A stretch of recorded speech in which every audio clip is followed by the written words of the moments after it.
সকালে প্রথম সূর্যের আলো জানালার কাছে পড়তে অর্ণব ঘুম থেকে উঠল। আজও প্রতিদিনের মতো সে অফিসে যাবে, মানুষের ভিড়ে হারিয়ে যাবে, আর রাতে একা বাড়ি ফিরবে। তার জীবনটা যেন একটা নির্দিষ্ট সময়ে আটকে গেছে। অফিসে যাওয়ার আগে সে প্রতিদিনের মতো বাসার নিচে ছোট্ট ডাকবাক্সটা খুলল। আশ্চর্যের বিষয়, ভেতরে একটি সাদা খাম, খামের ওপর শুধু লেখা অর্ণবের জন্য, কোনো প্রাপকের নাম নেই। সে খাম খুলল, ভেতরে একটি ছোট চিঠি। তুমি আমাকে চেনো না, কিন্তু আমি তোমাকে অনেক দিন ধরে চিনি। আজ থেকে প্রতিদিন তোমার জন্য একটি করে চিঠি রেখে যাব। সে চিঠির দিন তুমি আমাকে খুঁজে পাবে। অর্ণব প্রথমে ভেবেছিল কেউ হয়তো মজা করছে। চিঠিটা ব্যাগে রেখে অফিসে চলে গেল। পরের দিন আবার একটি খাম, তারপরের দিনও প্রতিদিন চিঠি, অদ্ভুত সুন্দর কিছু কথা, কখনো জীবন নিয়ে, কখনো স্বপ্ন নিয়ে, কখনো ভালোবাসা নিয়ে। একদিন লেখা ছিল,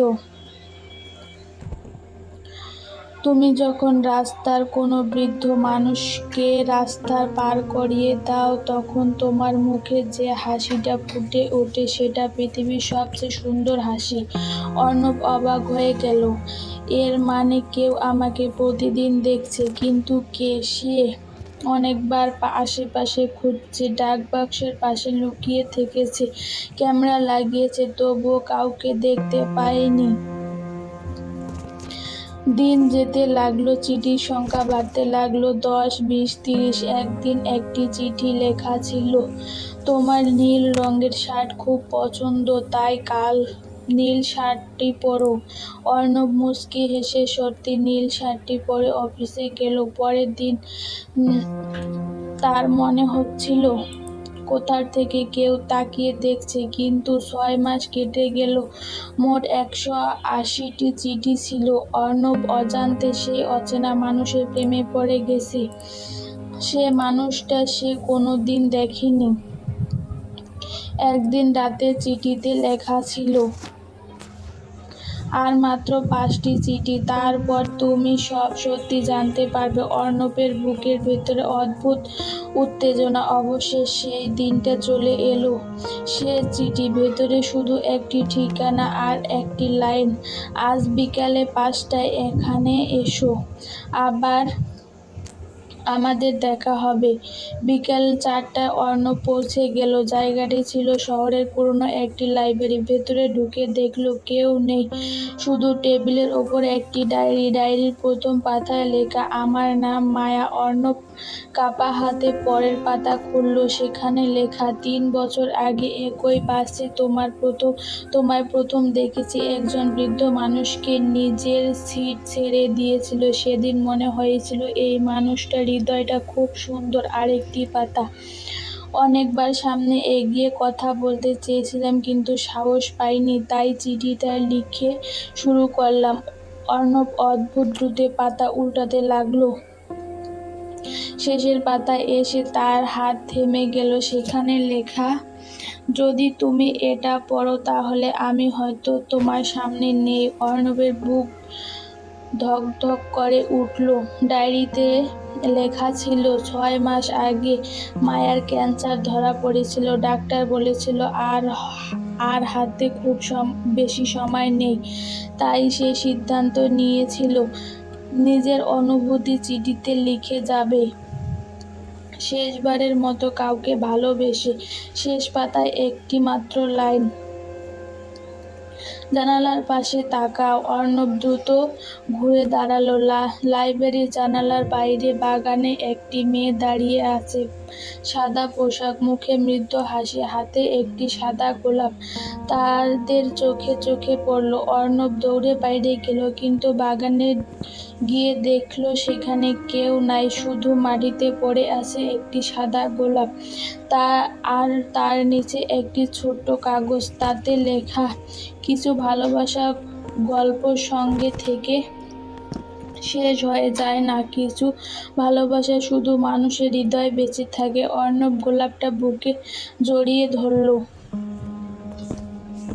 আকাশে হালকা বৃষ্টি শুরু হলো, আর সেদিন প্রথমবার সে বুঝল যে মেয়েটি প্রতিদিন একটি চিঠি লিখত। অর্ণব অনেকক্ষণ ধরে সাদা গোলাপটি হাতে নিয়ে দাঁড়িয়ে রইল। সারাদিন নিস্তব্ধতা, বাগানের গাছগুলো বাতাসে দুলছে, কিন্তু মায়া নেই। সে কি সত্যি এসেছিল, নাকি অর্ণব ভুল দেখছে? ঠিক তখনই লাইব্রেরির বৃদ্ধ তত্ত্বাবধায়ক ধীরে ধীরে তার কাছে এগিয়ে এলেন। তুমি কি অর্ণব? অর্ণব চমকে উঠল। জি। আপনি আমাকে চেনেন? বৃদ্ধ মুগ্ধ হেসে বলল, আমি না, কিন্তু মায়া তোমাকে অনেক আগে থেকে চিনি। অর্ণব বুকটা কেঁপে উঠল। মায়া কোথায়? বৃদ্ধ কিছুক্ষণ চুপ করে রইল, তারপর খুব ধীরে বললেন, তুমি একটু দেরি করে ফেলেছ বাবা। অর্ণবের কণ্ঠ কেঁপে উঠল। মানে? বৃদ্ধ দীর্ঘশ্বাস ফেললেন। আজ সকালে ওকে হাসপাতালে নিয়ে যাওয়া হয়েছে। অবস্থা খুব একটা ভালো না। কথাটা শেষ হওয়ার আগেই অর্ণব দৌড়ে বেরিয়ে গেল। হাসপাতালে পৌঁছাতে পৌঁছাতে সন্ধ্যা হয়ে গেল। রিসেপশনে দাঁড়িয়ে হাঁপাতে হাঁপাতে সে বলল, মায়া রহমান কোন কেবিনে? নার্স কম্পিউটার দেখে বললেন, ৩য় তলার কেবিনে, ৩০৮। অর্ণব এই মুহূর্তে দেরি না করে দৌড়ে সিঁড়ি ভেঙে উপরে উঠল। কেবিনের দরজা অর্ধেক খোলা। ভেতরে ঢুকতে তার বুকটা মোচড় দিয়ে উঠল। বিছানায় শুয়ে আছে মায়া। মাথায় চুল প্রায় নেই, মুখটা ফ্যাকাশে, কিন্তু চোখে সেই একই মায়া, যে চোখ ৬ মাস ধরে প্রতিটি চিঠিতে কথা বলেছে। মায়া মৃদু হেসে বলল, তুমি এসেছো অর্ণব। চোখ দিয়ে জল গড়িয়ে পড়ছে। তুমি আমাকে আগে বলোনি কেন? মায়া খুব আস্তে বলল, আমি চাইনি তুমি আমাকে করুণা করো। আমি চেয়েছিলাম তুমি আমাকে ভালোবাসো, আমার অসুখকে নয়। অর্ণব তার হাতটা শক্ত করে ধরল। তুমি জানো, আমি তোমাকে কোনোদিন দেখিনি, তবুও তোমার প্রেমে পড়েছি। মায়া চোখ ভিজে উঠল। আমার সবচেয়ে বড় ভয় ছিল কি, সামনাসামনি তোমাকে দেখে যদি তোমার ভালো না লাগে। অর্ণব হেসে বলল, ৬ মাস ধরে যে মানুষটা আমার প্রতিটি সকাল বদলে দিয়েছে, তাকে কি শুধু মুখ দেখে ভালোবাসা যায়? পরের কয়েক সপ্তাহ অর্ণব অফিস শেষে প্রতিদিন হাসপাতালে যেত। মায়াকে বই পড়ে শোনাতো, পুরনো গল্প করত।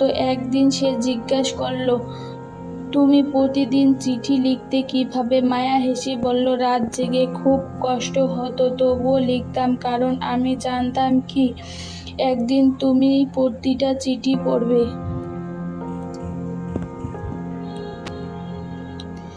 এক বিকালে অর্ণব একটি ছোট বাক্স নিয়ে হাসপাতালে এলো। মায়া অবাক হয়ে তাকালো। এটি কি? অর্ণব বাক্সটি খুলল। ভেতরে একটি রূপার আংটি। মায়া, তুমি কি আমাকে বিয়ে করবে? মায়ার চোখ বেয়ে নীরবে জল গড়িয়ে পড়ল। সে কাঁপা গলায় বলল, ডাক্তাররা তো বলেছে। অর্ণব কথা শেষ করতে দিল না। আমি ভবিষ্যৎকে বিয়ে করছি না, আমি তোমাকে বিয়ে করছি। মায়া কাঁদতে কাঁদতে বলল, যদি আমি বেঁচে থাকি। অর্ণব তার কপালে আলতো হাত রেখে বলল, তাহলে আমি পৃথিবীর সবচেয়ে সৌভাগ্যবান মানুষ হব, কারণ আমি এমন একজনকে ভালোবেসেছি যে আমাকে না পেয়েও প্রতিদিন ভেবেছে। মায়া আংটিটা হাতে পরে মৃদু হেসে বলল, তাহলে আজ থেকে আর কোনো চিঠি লিখতে হবে না।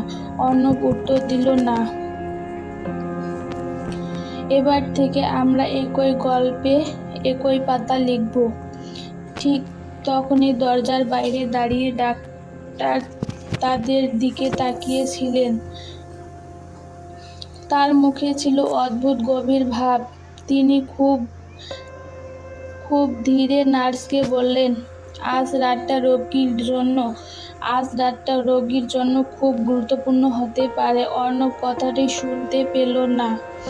সে তখন মায়ার হাত ধরে ভবিষ্যতের স্বপ্ন দেখেছিল, আর সেই ভবিষ্যৎ দ্রুত তাদের জন্য অপেক্ষা করছে কি না তা তখনও কেউ জানতো না।